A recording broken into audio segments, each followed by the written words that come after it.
I actually have something that I wanted to discuss with you about like that specific client who gave 10,000 in May, Hmm. because I feel like we saw each other twice now, once in May and once in June, and he's like traveling all over the world, and very unhappy in his life, and he really likes me. And in May, when we had our first meeting, um he initially booked me for 3 hours and then extended, and then like kind of just randomly tipped me that the whole amount was like 10,000. And then in June, he then also messaged me, he was like, "Hey, I'm back in the city and I want to see you again." And then we had another meetup for like, I want to say 4 hours, and he gave me 5,000. And something that kind of, how should I, it might sound stupid, but something that kind of concerns me or annoys me a little bit about him is he he never fully books me for like what he actually wants. Now when he messages me to like meet up, he just kind of is like, "Hey, I'm back. I'm in the city. Can we meet today at 8 p.m.?" Without like without actually being like, "I want to see you for this amount of time," and like confirming a full on like, you know, rates or like, full on like amount of money for booking. And I always feel really, I don't want to say stupid, but I always feel very like uncomfortable having to like pull that out of him. But then Mm. also, and it's not actually happening. Um, and he last week he messaged me and was like, "I'm in and I want you to fly to." And I was like, "Okay, sure, but like we need to plan that, you Yeah, know." I buddy. like I'll be there in random like 5. exactly, and like I feel like he has this kind of an idea of like him being a very important and like being able to just kind of, clap and I have to be there and be extremely, not, I want to say extremely grateful, but like kind of like adoring him for just, Mm. us being there. But then also he is like so into me that I'm also a little, I feel like he's a little too into me as well, if that makes sense. Mm. And then I don't know. I think part of it is I think because he spends a lot of money with me, I think he thinks he can, I have to give him more leniency. Okay. Yep, I know those sorts of clients. Okay, so to be clear, do you want my advice on how to handle him? Yes, please. Cool. All right. These kind of guys, it's more of like a sugar daddy sort of behavior, which you're probably familiar Right? with. Yes, yes, absolutely. Okay. Yeah, and look, it happens. There's so just firstly to comfort you, these guys happen, and the upside is that you can make a lot of money from them, which is great. Hmm. What I always tell people and what I learned from my experience is that they're typically short-lived or short-ish lived, and we just need to accept that in advance and not become too attached to the money. It's why we want a good high-performing escort profile, so that when guys like this come along, it's a bonus. It's great as long as it suits our terms. And that's what we're going to focus on in this conversation. But we don't become too wedded to the money where, we're not paying attention to our escort clients because we're constantly dropping everything to go and fly and see them, unless the amount of money is so significant that, it's just worth our while. We don't want to ignore the rest of our business because the nature of these people are they come along, they want it on their terms, they've got a lot of money, that's what they're used to receiving.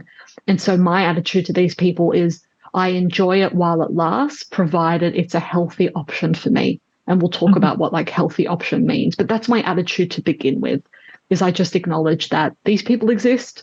I'm going to come across them in the profession that I'm in. And if it suits me, I'll roll with it. If it doesn't suit me, I drop them. And I can do that because I have a good income producing business elsewhere, which does not rely on them. Mm-hmm. That was kind of how I felt about it because, like, especially when he wanted me to just randomly leave everything and fly to, I felt very uncomfortable in the sense of like, nothing is really discussed. You Mm. know,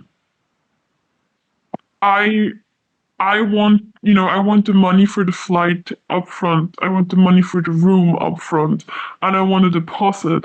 But then he's not the type of person who actually wants to do that. So I kind of feel like I guess that's exactly him being more in this like sugar baby like relationship like what she's looking for. But I do like the structure of like knowing what I'm gonna get paid. Yeah, totally. And look, they act this way. And as you notice, the first time they see you, they're throwing the money around. And so when people are less educated or they're financially in a bit of a desperate place, they kind of hook on to that. And that's how these guys, excuse me, get girls to do those things. Like I've met plenty of girls who will just drop what they're doing and fly off with no guarantee. And it always financially becomes less and less lucrative because that's how they kind of get you. So the way that you're behaving and being cautious is super smart. And it's great when they're throwing money at you. But then, yeah, this is typically the behavior. So I would remain mindful of what you're comfortable with. If something sounds too good to be true, it almost always is. If you have to spend your money up front to go and see a client, that's a risky situation for you. If they won't pay the money ahead and have a conversation about that, then I'd be very cautious about it. This might be the kind of guy that contacts you with that sort of request occasionally. I'm always pleasant and lovely and engaging, but I'm just I'm still firm.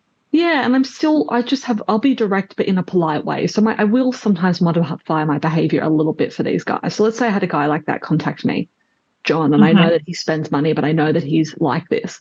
I might say, oh, John, that sounds great.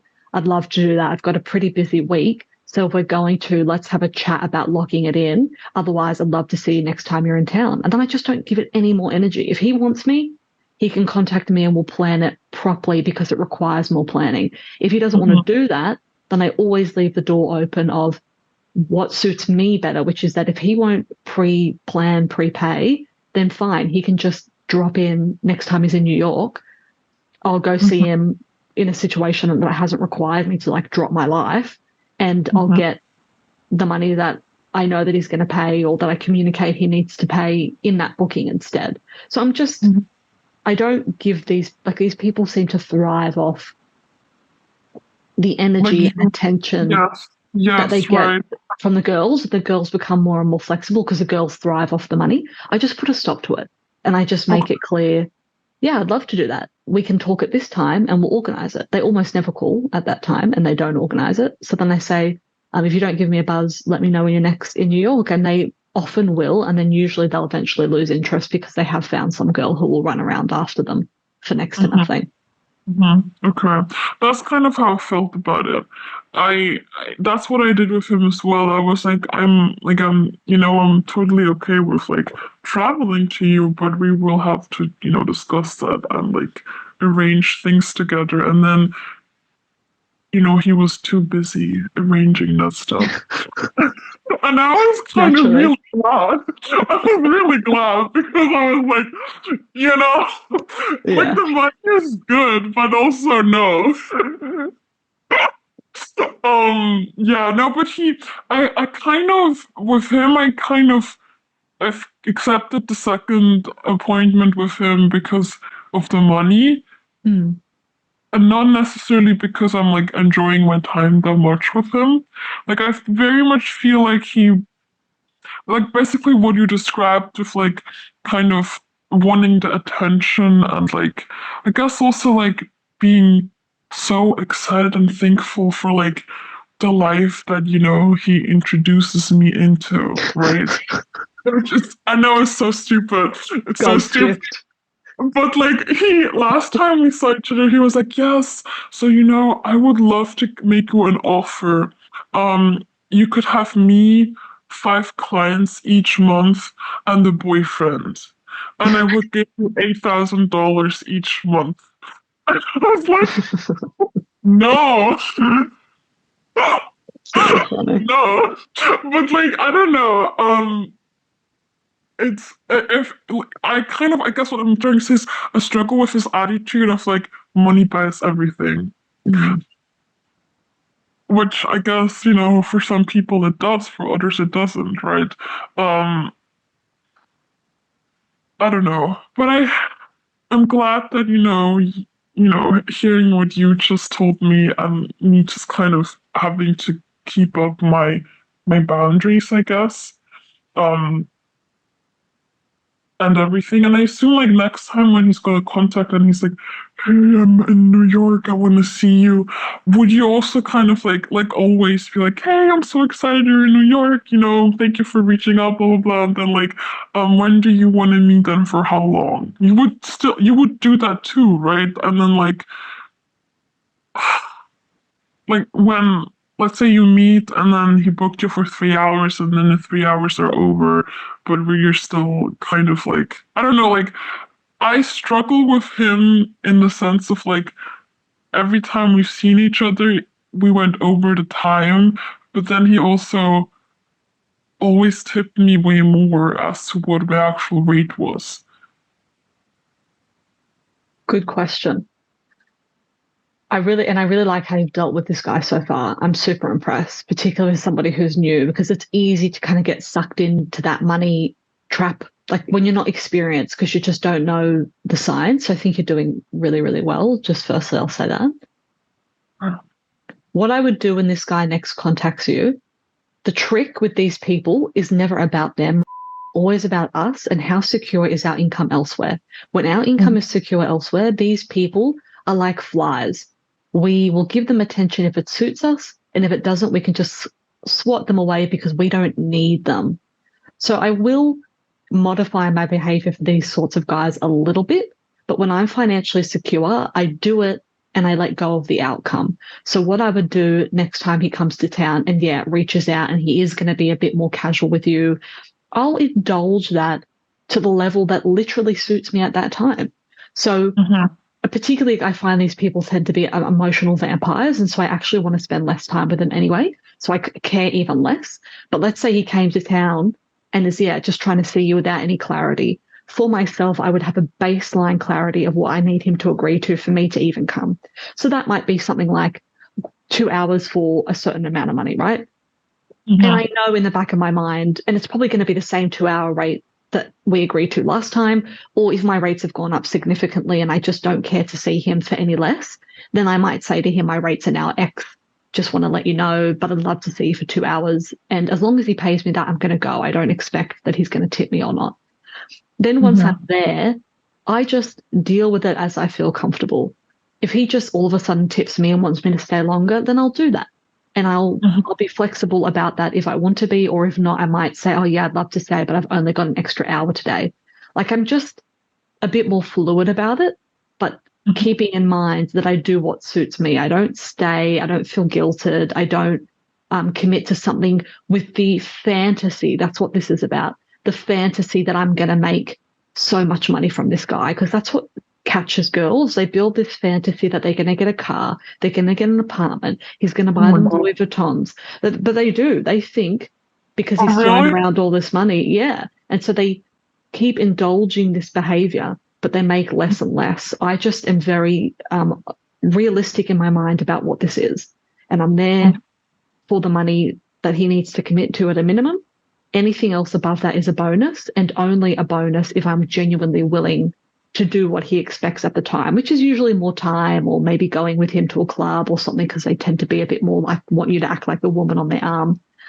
But Mhm. that's the mindset that I have. And if you're making enough money elsewhere, you'll be way more immune to this fantasy concept because you're not financially desperate.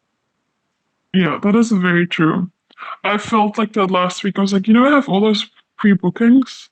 Mm. I don't really need to figure out how I'm going to travel to if he doesn't do it for me. So I was kind of like, but I don't know. I still felt like it was emotionally draining a little bit on me. So I wanted to Mm. know how to, like, I wanted for next time, like a kind of a plan as to how I should react. And you basically just gave me that. So that's really good. Um, yeah. It's still good to indulge to get the experience for sure. And look, 1 in 10 times, maybe less, that sort of stuff does work out. And they do fly you around. But generally, this sort of behavior is an indicator that they'll actually become less and less generous and more difficult. It's part of the manipulation. Okay. Thank you very much. If you want to learn more escorting tips, just click the link below this video.